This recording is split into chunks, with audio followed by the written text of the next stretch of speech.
जय श्री कृष्णा सभी को। राधे राधे मेरे सभी प्यारे भक्तों।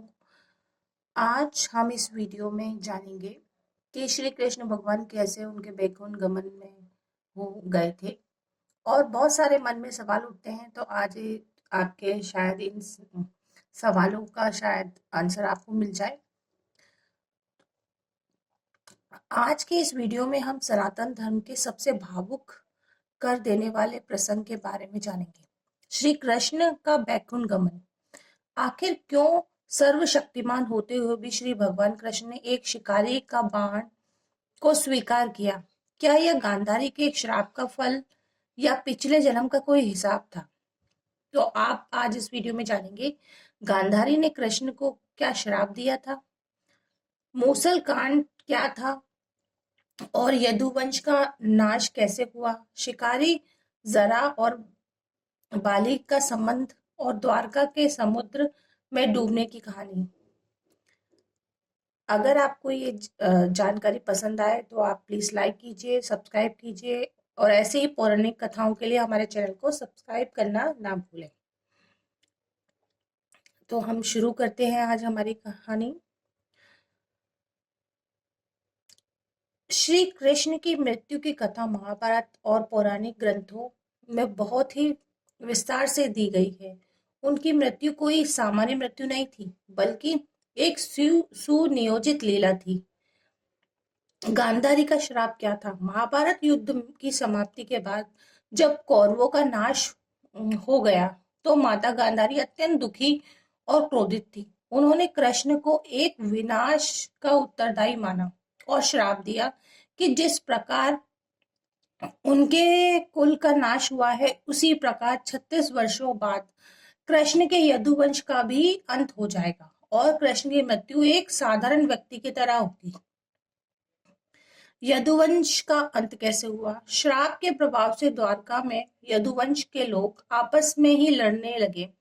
एक बार ऋषियों के अपमान के कारण सांब कृष्ण के पुत्र को श्राप मिला, जिससे एक लोहे का मूसल उत्पन्न हुआ। उस मूसल के चूर्ण से समुद्र किनारे उगी घास अर्का बन गई, जो तलवार की तरह घातक थी।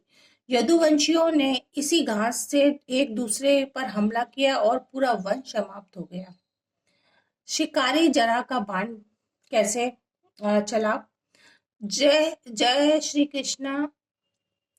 जब श्री कृष्ण ने देखा कि उनका वंश समाप्त हो गया है और उनका समय भी निकट है, तो प्रभाव क्षेत्र के वन में एक पीपल के पेड़ के नीचे योग निद्रा में लेट गए। जरा नामक एक शिकारी वहां हिरण का शिकार करने आया था। उसे गलतफहमी हो गई थी। दूर से कृष्ण के तलवे पर चमकता हुआ हिस्सा शिकारी को हिरण की आंख जैसी लगी। उसने विषैला बाण छोड़ दिया, जो सीधे कृष्ण के पैरों के अंगूछे में जाकर लगा। पिछले जन्म का कुछ पौराणिक पौराणिक मान्यताओं के अनुसार वह शिकारी पिछले जन्म में बाली सुग्रीव का भाई था, जिसे राम अवतार में कृष्ण ने छिपकर मारा था। उसी कर्म का फल माना जाता है। बैकुंठ गमन में कैसे गए हमारे श्री कृष्ण भगवान जी? बाण लगने के बाद शिकारी बहुत दुखी हुआ और क्षमा मांगने लगा, लेकिन कृष्ण ने उसे शांत किया और बताया कि यह सब नियति थी।